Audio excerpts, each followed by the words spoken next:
ऐसे दिन होंगे जब तीव्रता बहुत अधिक होगी, लेकिन फिर ऐसे दिन भी होंगे जब मैं सिर्फ दौड़ने की खुशी के लिए जाऊंगा। हर सुबह हम जागते थे और कोई ना कोई खेल होता था। स्कूल में हर खेल में हमें भाग लेने के लिए प्रोत्साहित किया जाता था। तो खेल मेरे जीवन का एक बहुत महत्वपूर्ण हिस्सा रहा है।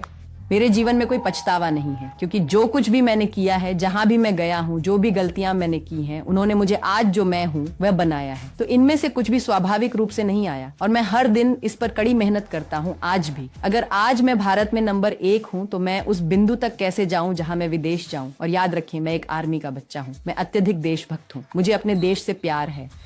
ब्रूसली ने कहा था कि मैं उस व्यक्ति से नहीं डरता जो 10,000 किक्स जानता है, लेकिन मैं उस व्यक्ति से डरता हूं, उस व्यक्ति से जो एक किक 10,000 बार करता है।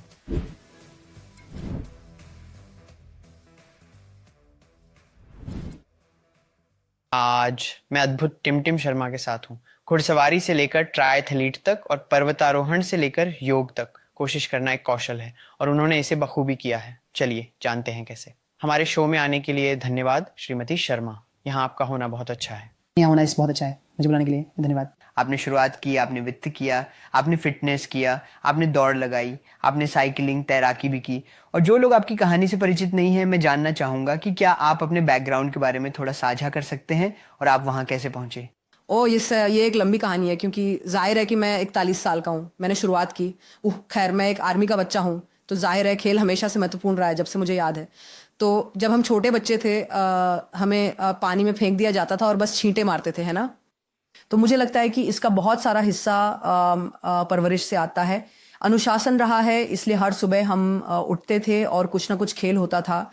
स्कूल में हर खेल में हमें भाग लेने के लिए प्रोत्साहित किया जाता था, इसलिए खेल मेरे जीवन का एक बहुत ही महत्वपूर्ण हिस्सा रहा है जब से मैं छोटा था। मैं कल्पना नहीं कर सकता, जैसे मेरे लिए ये अजीब है अगर किसी के पास नहीं है। उनके दिन में कोई गतिविधि होनी चाहिए, है ना। मेरे लिए ये सामान्य है। अब विभिन्न खेलों की बात करें तो मैंने घुड़सवारी की कोशिश की। मैं हमेशा इसके प्रति जुनूनी रहा हूं, है ना। ये मुझे खुश करता है। जैसे मैं जानता हूं कि कुछ लोग होते हैं, वे कैनवास के सामने बैठ सकते हैं और घंटों तक खोए रह सकते हैं, है ना। और वही उन्हें प्रेरित करता है। मेरे लिए यह खेल रहा है, चाहे वह घुड़सवारी हो, चाहे वह साइकिलिंग हो, चाहे वह फिटनेस हो, जो भी हो, ये मेरे लिए ध्यान है, सही। और यही कारण है कि मैंने इतनी सारी अलग अलग चीजें आजमाई हैं। और निश्चित रूप से समाज कहता है कि आप जानते हैं, आपको डिग्री की जरूरत है, आपको नौकरी की जरूरत है। और यही कारण है कि मेरी डिग्री और मेरी नौकरी शुरू में कॉरपोरेट में थी, या जैसे कि फाइनेंस डिग्री जो अपेक्षित है। उस समय मैं घुड़सवारी व्यवसाय प्रबंधन में स्नातक करना चाहता था, क्योंकि वह उस समय मेरा जुनून था। और हाँ, तो ऐसा ही है मेरे लिए यह रहा है कि नियमों का पालन करना आवश्यक नहीं है। अनुशासन है, जुनून है। और हर समय भले ही जीवन ने कहा हो या समाज ने कहा हो कि यह नहीं होना चाहिए, ये समझ में नहीं आता, अगर मुझे सही लगा तो मैंने उस जुनून का पालन किया। और बस यही सब कुछ है। मुझे गणित पसंद है और मैं वित्त, अर्थशास्त्र और चार्टर्ड अकाउंटेंसी करना चाहता हूँ। और मैंने पढ़ा कि आप न्यूजीलैंड में पढ़ाई करने गए थे। हाँ। क्या आप न्यूजीलैंड में कोई अच्छे कॉलेज की सिफारिश करेंगे? तो ठीक है, मैं व्यक्तिगत रूप से सोचता हूं कि अगर आप किसी चीज के प्रति जुनूनी हैं और आप उसकी प्रतीक्षा कर रहे हैं, तो ज्ञान प्राप्त करना, आज जिस तरह से आपके पास जानकारी तक पहुंच है, कोई भी विश्वविद्यालय एक अच्छा विश्वविद्यालय हो सकता है। आप घर पर बैठ सकते हैं, आप एक यूजीसी कार्यक्रम कर सकते हैं और आप शिक्षा प्राप्त कर सकते हैं। लेकिन हाँ, अगर आप मुझे बता रहे हैं कि ठीक है, न्यूजीलैंड में वहां शानदार विश्वविद्यालय हैं। जिस विश्वविद्यालय में मैं गया था वह वाइकाटो मैनेजमेंट स्कूल या वाइकाटो विश्वविद्यालय था। और फिर ऑकलैंड विश्वविद्यालय है, फिर क्राइस्ट चर्च विश्वविद्यालय है, और फिर निश्चित रूप से क्वींसटाउन।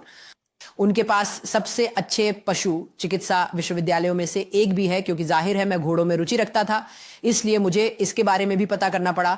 तो उनके पास ये भी है पामरस्टन नॉर्थ में। और हाँ, मेरा मतलब है शिक्षा हर जगह उपलब्ध है, आपको वह स्पंज बनना होगा जो उस शिक्षा और ज्ञान को सोखना चाहता है, और आसमान ही सीमा है। और आपने वित्त करियर से फिटनेस प्रबंधन में कैसे बदलाव किया? जैसे हर कोई फिटनेस कोच। फिटनेस, खैर पैक्स, वित्त वास्तव में मेरे लिए बहुत उबाऊ था, आप जानते हैं। तो और यही आसान था, ये कठिन नहीं था। और यही बात है ना। जैसे मैं मानता हूं कि एक व्यक्ति अपने अस्तित्व के हर क्षेत्र में एक ही तरीके से काम करता है।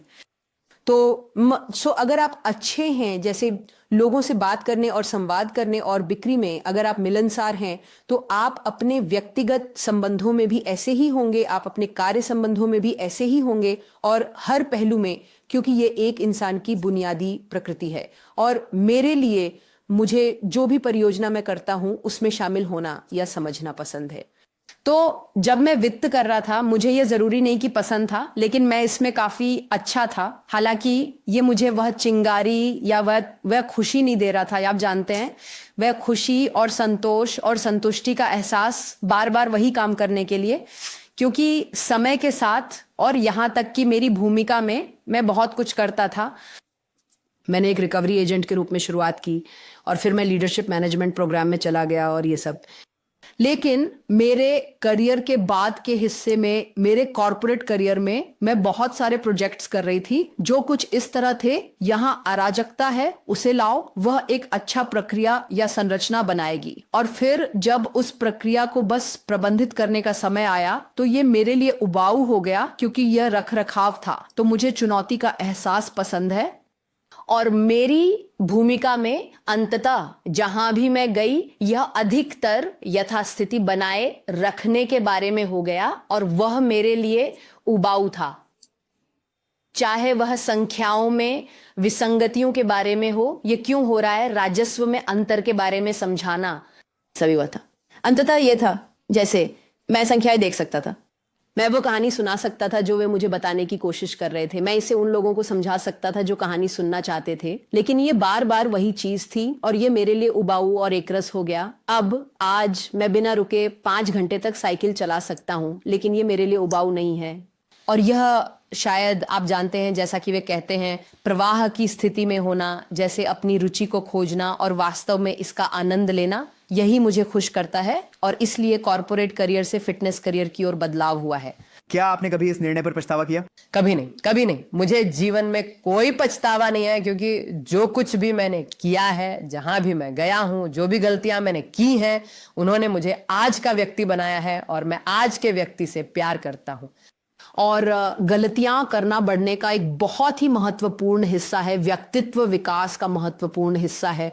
और उन गलतियों से सीखना, जवाबदेह होना, जिम्मेदार होना, और यह समझना कि आपके द्वारा लिया गया हर निर्णय परिणाम लाता है और उसके लिए जवाबदेह होना, ये बहुत महत्वपूर्ण है। और कोई पछतावा नहीं यार। तो दौड़ना, पर्वतारोहण, साइकिल चलाना, ट्रायथलॉन, तैराकी, योग में से आपके लिए सबसे स्वाभाविक क्या है? इनमें से कुछ भी नहीं। मुझे इसके लिए बहुत मेहनत करनी पड़ी है।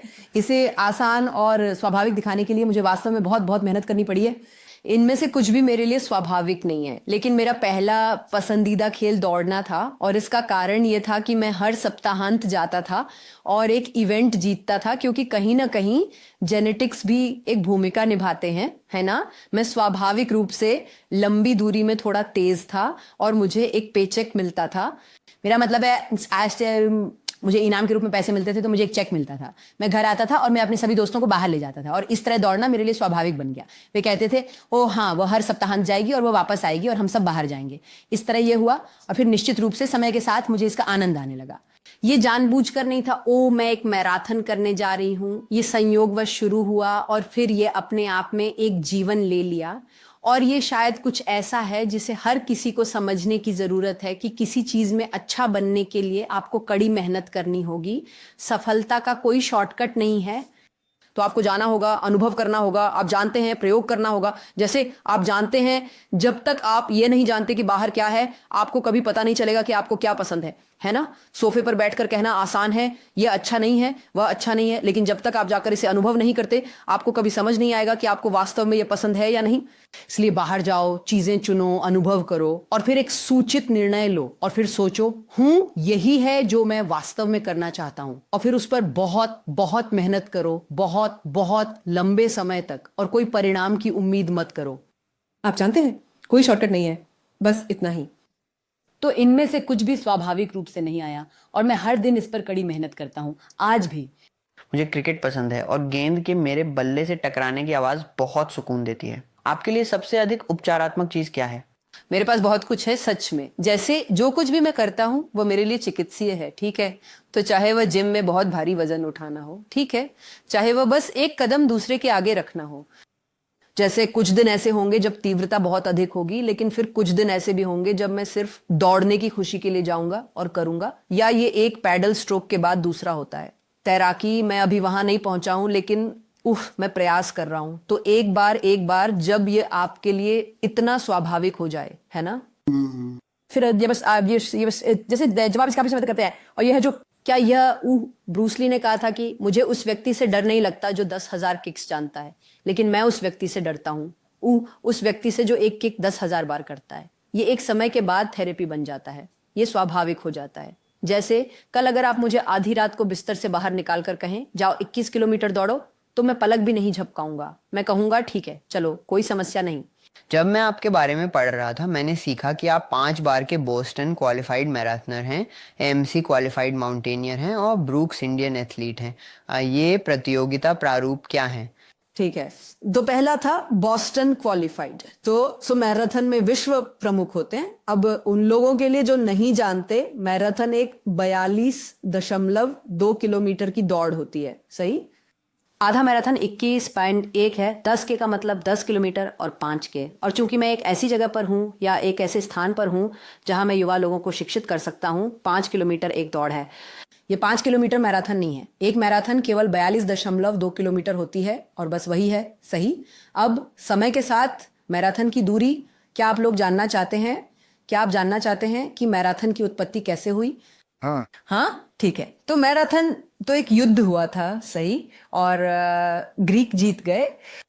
अंदर वे ऐसे थे, आप जानते हैं हमें, तो वे स्पष्ट रूप से जिस जगह पर वे युद्ध कर रहे थे वह घर के शहर से लगभग 42.2 किलोमीटर दूर थी।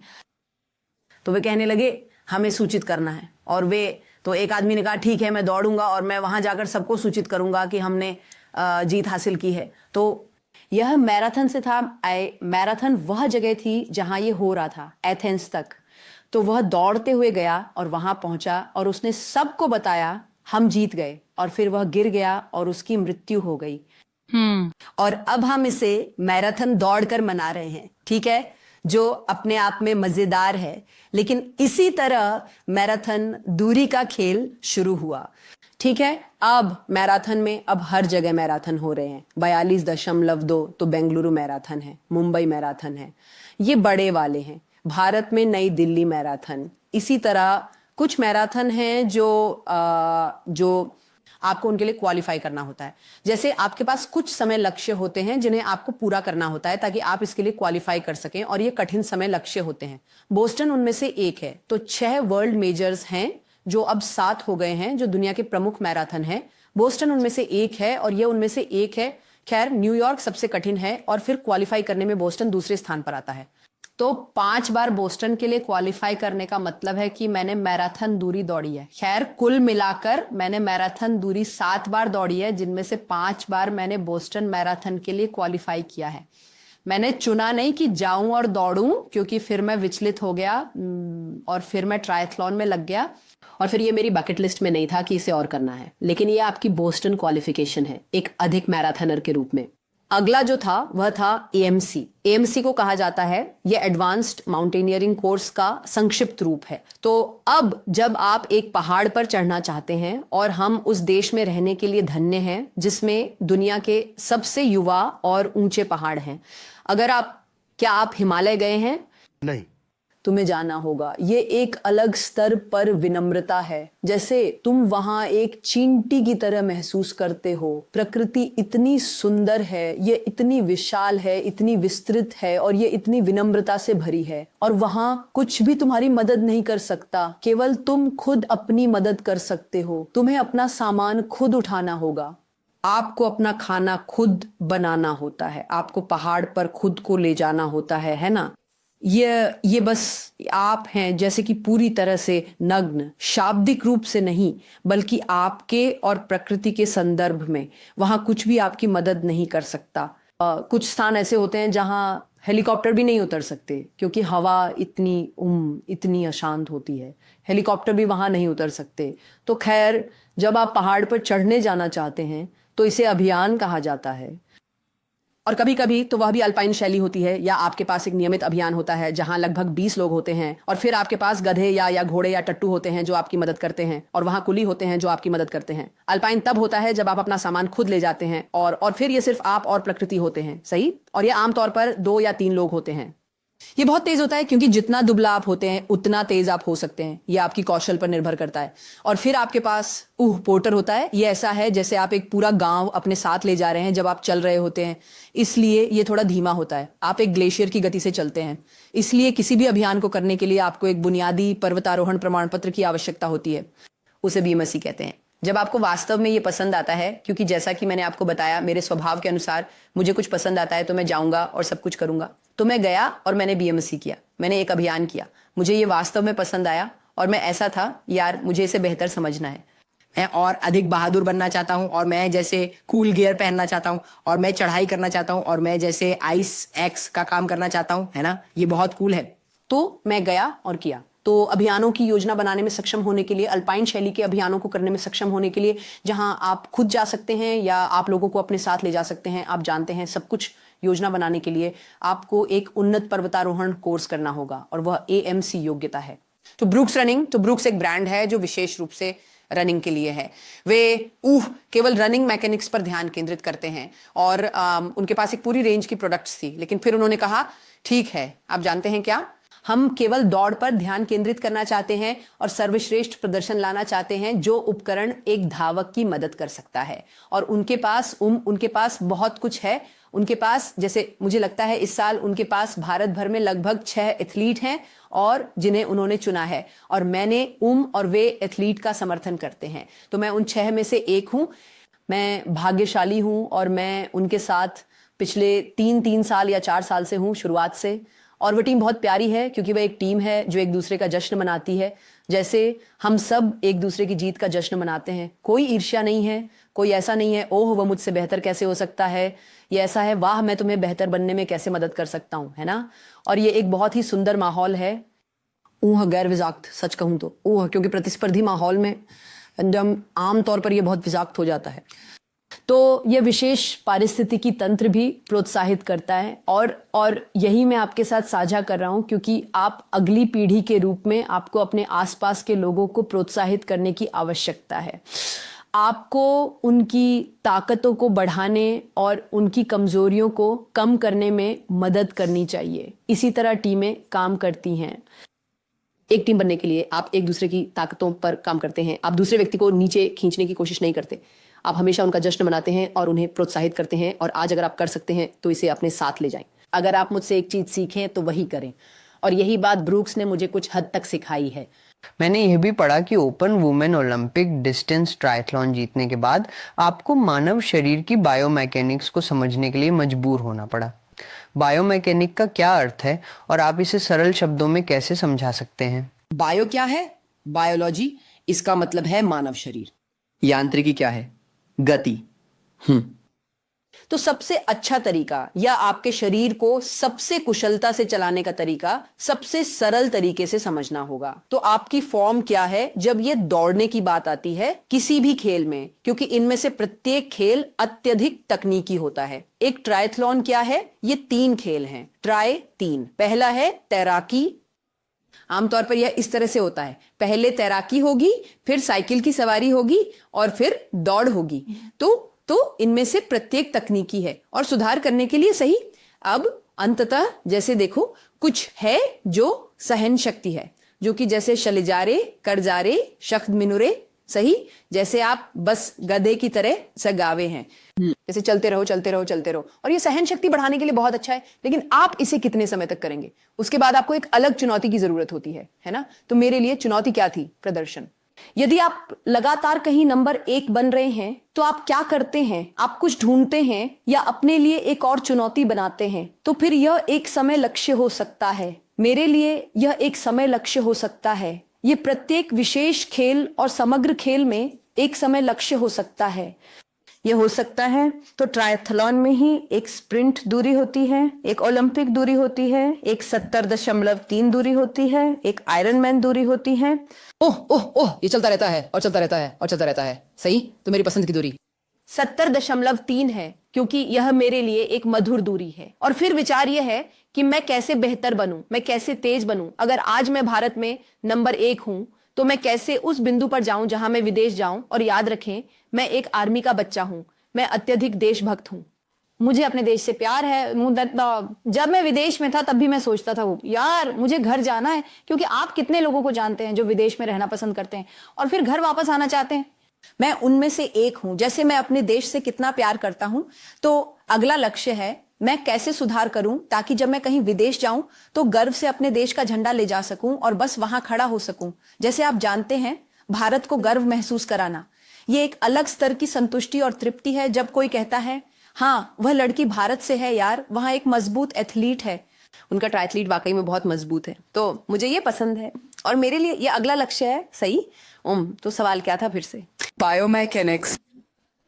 तो बायोमैकेनिक्स का विचार यह है कि शरीर कैसे चलता है, इसे बहुत अच्छी तरह से समझे, इसे बेहतर कैसे चलाया जाए, इसे तेज कैसे चलाया जाए, पानी में शार्क की तरह कैसे बना जाए, पानी में टॉर्पीडो की तरह कैसे बने। तो मैं सबसे अच्छे लोगों के साथ काम करता हूं। आपने निशा मिलेट का नाम सुना होगा, मैं निशा मिलेट के साथ काम करता हूं। जब साइकिलिंग की बात आती है तो मैं, और मेरे लिए ये बहुत महत्वपूर्ण है, ये कुछ ऐसा है जिसे आपको समझना होगा। एक और बात जो आप समझ सकते हैं, मेरा ख्याल है वह यह है कि सीखना कभी खत्म नहीं होता। चाहे आप कहीं भी हो, हमेशा हर किसी का एक गुरु होता है। कोई आपसे अधिक मजबूत होता है, आपसे अधिक जानता है, और अगर आप खुले हैं, और यह आपकी शिक्षा पर भी लागू होता है, अगर आप इसके लिए खुले हैं तो आप किसी से भी और हर किसी से कुछ सीख सकते हैं जिनसे आप बातचीत करते हैं। तो बायोमैकेनिक्स, मैं अधिक कुशल बनना चाहता हूँ, यही उत्तर है। मुझे साइकिल चलाना बहुत पसंद है, लेकिन ये सिर्फ घर पर या पार्कों में आराम से होता है। हाँ। क्या साइकिल चलाना किसी व्यक्ति या बच्चे की ऊंचाई बढ़ाने में मदद करता है? नहीं, दुख की बात है, नहीं, साइकिलिंग मदद नहीं करती। लेकिन क्या आप लटक सकते हैं? शायद, लेकिन लटकना भी मदद नहीं करता, क्योंकि इससे आपकी रीढ़ की हड्डियां लंबी हो जाएंगी। नहीं, जेनेटिक्स भाई माफ करना। या आप जा सकते हैं और वे घुटने तोड़ने वाले ऑपरेशन कर सकते हैं। जैसे कुछ चीजें हैं जो आप नहीं कर सकते। जैसे आप जानते हैं, खेल, शायद बास्केटबॉल मदद करता है क्योंकि वहां बहुत कूदना होता है, तो वह आपकी मदद करेगा, लेकिन साइकिलिंग नहीं, माफ करना। और नहीं। मुझे याद है कि लगभग 1 साल पहले जब मेरी माँ मेरे लिए इस फायरफॉक्स ब्रांड से साइकिल खरीदने की कोशिश कर रही थी, तो ये तय करना बहुत ही उलझन भरा था कि कौन सी लें। वहाँ हाइब्रिड, ग्रेवल, रोड और गियर वाली साइकिलों जैसे विकल्प थे। फिर आगे के विकल्प जैसे 6 या 14 या 21, स्पीड गियर्स, अलॉय या स्टील ब्रेक्स, सस्पेंशन फोक, चौड़ी आर्म, ट्रेनिंग व्हील्स आदि। क्या आप समझा सकते हैं कि इन शब्दों का क्या मतलब है और मुझे कौन सा चुनना चाहिए? चलो 1 कप कॉफी लेते हैं, बैठते हैं और सवारी के लिए तैयार होते हैं। नहीं, मैं बस मजाक कर रहा हूं, ठीक है? मुझे इसे वास्तव में छोटा रखने की कोशिश करने दो। तो हाँ, साइकिलिंग के अलग अलग प्रारूप होते हैं। तो आपके पास पहला जो आपने कहा वो हाइब्रिड था। हाइब्रिड, जैसा कि ये कहता है, ये हाइब्रिड है, जैसे ये सबके लिए है। तो ये आमतौर पर आवागमन के लिए होता है। आवागमन क्या है? स्थानीय चीजें करना। जैसे माँ कहती हैं, अरे मुझे थोड़ा दूध ला कर दो, बेशक आप कहेंगे खुद ले आओ या जेप्टो कर लो। लेकिन नहीं, जब हम बच्चे थे तो पूरी सोच यही थी कि ठीक है, हमें बाहर जाकर दूध लाना है, और अगर आपके पास साइकिल है तो वो एक बोनस की तरह है। तो वह आवागमन। या जैसे स्कूल जाना या ऑफिस जाना, कॉलेज जाना, सही है, वह वो आवागमन है। तो स्थानीय रूप से काम करना और फिर भी अपेक्षाकृत ठीक रहना, क्योंकि जब आप स्थानीय रूप से जाते हैं तो कुछ जगह होंगी जहां बड़े गड्ढे होंगे, कुछ जगह होंगी जहां बहुत चिकनी सड़कें होंगी। तो एक हाइब्रिड बाइक या कुछ जगह होंगी, खासकर भारत में, जहां आपको फुटपाथ पे चढ़कर चलाना होगा, क्योंकि मैंने ऐसा किया है। सो वे हाइब्रिड है। हाइब्रिड एक अच्छी चीज है जो हर अलग तरह की सतह पर जाती है, ठीक है? फिर आपने एमटीबी कहा। एमटीबी जैसा कि ये बताता है, अगर एमटीबी का पूरा रूप माउंटेन ट्रेल बाइकिंग है, तो इसका क्या मतलब है? माउंटेन और आपके पास तकनीकी ट्रेल्स होते हैं। तो आप जानते हैं उन लोगों को जो ऐसा करते हैं। आपने देखा है रेड बुल रैम्पेज, हाँ। वह एमटीबी है, वह एकदम ढांसू एमटीबी है, वह अगले स्तर का एमटीबी है। जैसे 50 फीट की छलांग और ड्रॉप्स लेना, वह एमटीबी है। तो एमटीबी इसके लिए है। फिर आपने कहा ग्रेवल जैसे कि साइक्लोक्रॉस। तो बारिश के बाद बेंगलुरु वह ग्रेवल है। जैसे अगर वो पक्का रास्ता नहीं है, वहां सड़क पे थोड़ा सा कीचड़ है, सड़क पर ढीले छोटे पत्थर होते हैं, लेकिन ये इतना तकनीकी नहीं है जहां आप ड्रॉप्स कर रहे हैं या जंप्स कर रहे हैं, वो ग्रेवल है। फिर निश्चित रूप से रोड बाइक है जो मेरी पसंदीदा है। रोड बाइक ये सिर्फ सड़क पर गति के लिए बनाई गई है। सपाट सड़कें उन्हें मक्खन की तरह होना चाहिए, ये तेजी से झूम करेगी, है ना। और फिर टाइम ट्रायल बाइक्स होती हैं। टाइम ट्रायल बाइक्स अधिक एरोडायनामिक होने के बारे में होती हैं, तो फिर से ये गति के बारे में है। तो उस टाइम ट्रायल बाइक में आपके पास 2 एरो बार्स होंगे ऐसे, और आप ऐसे बैठते हैं और खुद को बहुत छोटा बनाते हैं ताकि आप बहुत बहुत तेज जा सकें। फिर आपने मुझसे कहा 6 है 14, तो 6 14 ये आपके गियर्स हैं, गियर्स की संख्या। तो आपके पास जितने गियर्स हैं वो आपको चढ़ाई और ढलान को पार करना आसान बनाते हैं। इसी तरह आपके पास सिंगल गियर है, आपके पास कोई गियर नहीं है, फिक्स्ड, ठीक है। और फिर आपके पास स्टील है, तो आपके पास स्टील की साइकिल हो सकती है। आपके पास मिश्र धातु हो सकती है जो एल्यूमिनियम है, या मिश्र धातु की साइकिल हो सकती है। स्टील मिश्र धातु, एक स्टील की साइकिल भारी होगी और ये बहुत सारे टूरिंग के लिए अच्छी होती है। तो अगर आप बस अपने बैग पैक करना चाहते हैं और जैसे एक टेंट के साथ आप बस ग्रामीण इलाकों में जा सकते हैं, टेंट लगा सकते हैं, बैठ सकते हैं, उसके लिए ये बहुत अच्छा है। मिश्र धातु की एल्यूमिनियम की बाइक्स अपेक्षाकृत अधिक मजबूत होती हैं, लेकिन वे थोड़ी भारी होती हैं, इसलिए वे आपकी कम्यूट बाइक्स जैसे कि आपके हाइब्रिड्स से तेज होंगी। आमतौर पर रोड बाइक्स और फिर आपके पास कार्बन बाइक्स होती हैं। कार्बन बाइक्स बहुत महंगी होती हैं, लेकिन वे हल्की होती हैं, वे तेज होती हैं। और फिर निश्चित रूप से आपके पास डिस्क ब्रेक्स होते हैं। आपने रिम ब्रेक्स कहा, डिस्क ब्रेक्स। रिम ब्रेक्स वे होते हैं जहां ब्रेक्स रिम को छूते हैं, और फिर आपके पास डिस्क ब्रेक्स होते हैं जो आपके वाहनों की तरह होते हैं, आपके मोटर चालित वाहनों की तरह, जहां आपके पास एक ABS लॉकिंग सिस्टम होता है। तो ये बहुत अधिक कुशल होता है। रिम ब्रेक्स धीमे होते हैं, इसलिए वे रिम को धीरे धीरे छूते हैं, और निश्चित रूप से इसमें बहुत अधिक घर्षण शामिल होता है। तो साइकिलिंग एक बहुत तकनीकी खेल है और हम इसके बारे में घंटों और घंटों बात कर सकते हैं, लेकिन मुझे लगता है कि इससे आपको एक संक्षिप्त विचार मिल गया है। जी हाँ, थोड़ा उबाऊ, हाँ नहीं, ठीक है, अच्छा। मैं कुछ साल पहले एम्स्टर्डम गया था और मैंने देखा कि लोग अपनी साइकिल से कॉलेज, ऑफिस, स्कूल जाते हैं। क्या आपको लगता है कि भारतीय शहरों में ऐसा कभी होगा, या वहाँ बस बहुत ज़्यादा ट्रैफिक है? मुझे लगता है, मैं ये सोचना चाहूंगा कि एक अच्छी संभावना है और ये सच है। जैसे आप जानते हैं, ये है यूरोपीय संस्कृति में समाहित है। जैसे दुनिया भर में वे सबसे मजबूत साइकिल चालक यूरोपीय होते हैं। क्यों? क्योंकि जब वे बच्चे होते हैं वे साइकिल पर होते हैं, ये उनके लिए बहुत स्वाभाविक है। और वही मानसिकता हमें लानी है कि हम अपने बच्चों को साइकिल पर बिठाएं। हम उन्हें कहते हैं जाओ खोज करो देख सिद्धि। और मुझे नहीं पता कि आप ये जानते हैं या नहीं, लेकिन बेंगलुरु में एक साइकिल मेयर हैं, वे साइकिल लेन बनाने की कोशिश कर रहे हैं। बेशक ट्रैफिक और लोग वे बहुत सहनशील नहीं हैं इस तथ्य की कि आप जानते हैं साइकिल चालकों को सड़क साझा करनी होती है, जो कि बस जनसंख्या के कारण है। लेकिन मुझे लगता है कि बदलाव में 3 से 4 पीढ़ियां लगती हैं। तो पर्याप्त समय के साथ पर्याप्त समय दिया जाए, स्वास्थ्य के महत्व के प्रति पर्याप्त जागरूकता हो जो अब सामने आ रही है। मुझे लगता है कि ये बहुत बहुत संभव है। ये एक बहुत संभव परिदृश्य है कि भारत के प्रमुख शहरों में समर्पित साइकिलिंग लेन होंगी। वास्तव में भारत के छोटे शहरों में भी और लोग साइकिल चलाएंगे, दौड़ेंगे और चलेंगे। मुझे लगता है कि हम पहले से ही बदलाव देख सकते हैं। पिछले कहें 15 वर्षों में लोगों की मानसिकता में एक बड़ा बदलाव आया है, और यह केवल आपके जैसे लोगों के साथ बढ़ेगा। आपको कई बार खुद को फिर से खोजना पड़ा है, जिसमें सभी छोटे भी शामिल हैं। आपको सभी कठिनाइयों के बावजूद आगे बढ़ने के लिए क्या प्रेरित करता है? मुझे नहीं लगता कि मैं खुद को कोई और विकल्प देता हूं। जैसे विकल्प क्या है? बैठकर दुखी होना? नहीं।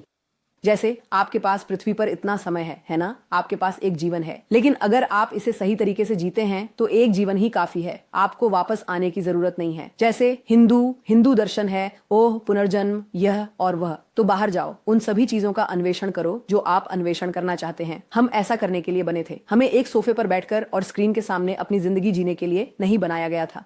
हम बाहर निकलने, खोजने, अनुभव करने और बस बहुत मजा करने के लिए बने हैं, और अपने अलग अलग रूपों में रहने के लिए। क्या आपके पास कोई पावर सॉन्ग है जो रेस से पहले आपको उत्साहित करता है? जरूरी नहीं। मेरे लिए ये दौड़ से पहले खुद को शांत करने के बारे में है। ये खुद को उत्तेजित करने के बारे में नहीं है, क्योंकि जब मैं रेस ट्रैक पर पहुंचता हूं तो मैं उत्तेजित हो जाऊंगा। ये कोई समस्या नहीं है। ये इस बारे में है क्योंकि आपकी दौड़ आपके दिमाग में अधिक होती है, शारीरिक रूप से नहीं। शारीरिक रूप से आप वैसे भी तैयार हैं, ये मानसिक पहलू है। तो अगर आप शांत हैं तो आप चीजों को धीमा कर सकते हैं, भले ही सब कुछ बहुत तेजी से हो रहा हो, और आप अवलोकन कर सकते हैं। और ये अवलोकन की शक्ति है जो आपको दौड़ में मदद करती है। तो ये मेरे लिए ये खुद को शांत करने के बारे में है, लेकिन हर एथलीट का अपना तरीका होता है। ये सिर्फ मेरा तो ये गहरी सांस लेने, ध्यान केंद्रित करने, कल्पना करने के बारे में अधिक है। यही मैं काम करता हूँ। क्या आपको कभी रेस ट्रैक के दौरान रास्ता भटकने या किसी करीबी घटना का सामना करना पड़ा है? हर समय मैंने कितनी बार खोया है इसकी गिनती खो दी है। जैसे हाँ, मैंने इसकी गिनती खो दी है। अभी हाल ही में मैं एक स्टेज रेस के लिए गया था और मैं पेलोटन से पीछे छूट गया, और फिर मुझे एक दोस्त मिली और मैं सोच रहा था या मैं अकेले क्यों कष्ट सहूँ, मैं उसके साथ कष्ट सहूँगा। और फिर हमने बात करना शुरू किया लेकिन, और हम दोनों मज़े कर रहे थे और हम सवारी कर रहे थे, और हम भूल गए, हमने सही मोड़ मिस कर दिया, और हमने अतिरिक्त 25 किलोमीटर कर लिया। हाँ, और अंततः ये ऐसा था कि नहीं, और ये ऐसा था कि मेरे पास मेरा फ़ोन भी नहीं था। तो अंततः हमने जो किया वह ये था कि हमने पुराने तरीके से दिशा देखी। सही, हम गूगल मैप्स नहीं देख रहे थे, बस हम लोगों से बात कर रहे थे, हम पूछ रहे थे अरे ये जगह कहाँ है, ये जगह कहाँ है। उन्होंने हमें दिशा दिखाई, हमने सामान्य दिशा देखी और हम घर पहुंच गए। ये एक अनुभव है, ये हमेशा एक अनुभव होता है, और आप अपने बारे में कुछ नया सीखते हैं। साइकिल चलाते समय या बाहर सवारी करते समय आपने अब तक का सबसे अजीब जानवर या चीज कौन सी देखी है? कुत्ते हम हर समय देखते हैं, लेकिन ये अजीब नहीं है। वे अब हमारे दोस्त बन गए हैं। जब तो हमने बांदीपुर के माध्यम से यात्रा की है, तो हमने देखा है हाथी और बहुत सारे जंगली जानवर यार, जैसे क्योंकि ये जंगल है। सही है, तो जब तक आप नहीं बंदर मैं उन्हें हर समय देखता हूँ। और अगर आपके पास आपकी जर्सी में एक केला है तो वे आपके पास आने की कोशिश करते हैं, जो कि एक पागल कहानी है। लेकिन हाँ, मुझे लगता है कि हिरण कुछ बार, जैसे वह वास्तव में STRR पर है जो बेंगलुरु शहर की सीमाओं के भीतर है, लेकिन नहीं, इसके अलावा जैसे बस हाथी या वह। मैंने बहुत अधिक टूरिंग नहीं की है, मैंने अधिकतर रेसिंग की है। और फिर जैसे अधिकतर ब्रेव्स या लंबे राइड्स जो हमने किए हैं वो सड़कों पर किए हैं, जो जैसे रोशनी वाली होती है। सही है, और इसके लिए वे आमतौर पर भारी ट्रैफिक के बीच में होती हैं और जानवर वहां पास नहीं आते। सांप, मैंने सड़क पर सांप देखे हैं। तो आप योग करते हैं और योग के लिए बहुत लचीलापन चाहिए, तो क्या आप जैसे खाते समय या काम करते समय फर्श पर बैठते हैं, या आप जैसे पश्चिमी प्रथा के अनुसार कुर्सी पर बैठकर काम और खाना खाते हैं? पहली बात, योग के लिए लचीलेपन की आवश्यकता नहीं होती। योग एक जीवन शैली है और आसन योग का सिर्फ एक हिस्सा है। सही, जो कि शारीरिक पहलू है, और योग मन को नियंत्रित करने के बारे में है। तो योग में आसन अभ्यास का पूरा पहलू यह है कि अगर आप अपने शारीरिक शरीर को नियंत्रित नहीं कर सकते तो आप अपने मन को कैसे नियंत्रित करेंगे। अब मेरी व्यक्तिगत प्रथाओं पर वापस आते हुए, मुझे किसी भी चीज से कोई समस्या नहीं है। जैसे मुझे जमीन से जुड़ा रहना पसंद है, इसलिए मुझे जमीन पर बैठना पसंद है। मैं नंगे पैर चलना पसंद करता हूँ। ये मेरी व्यक्तिगत पसंद है, लेकिन मैं यहाँ आकर यह नहीं कह सकता कि मैं केवल जमीन पर ही बैठना चाहता हूँ। सही, तो मैं ऐसा नहीं हूँ। लचीलापन, खैर लचीलापन आपने कहा, इसमें लचीलापन है। तो व्यक्तिगत पसंद, हाँ बैठो, क्योंकि जब भी आप, योग में बहुत सारा विज्ञान शामिल है।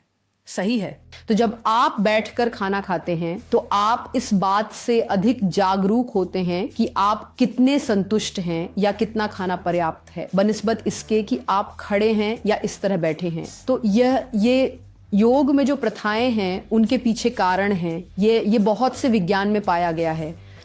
तो मेरे लिए नहीं, मैं लचीला हूँ, लेकिन मेरी पसंद हमेशा धरती के करीब रहना है। आप हर दिन चाहे कुछ भी हो, अच्छे स्वास्थ्य को बनाए रखने के लिए एक चीज क्या करते हैं?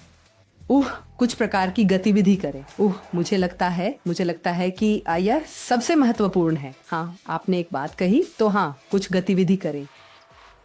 बस इतना ही। हमारे शो में आने के लिए धन्यवाद। मुझे बुलाने के लिए धन्यवाद। धन्यवाद। क्या ताकतवर व्यक्तित्व है। मुझे उसकी ऊर्जा, दृढ़ता और जिस तरह उसने अपनी फिटनेस के सपने को पूरा करने के लिए वित्तीय करियर छोड़ दिया, वह पसंद है। कुछ भी आसान नहीं था।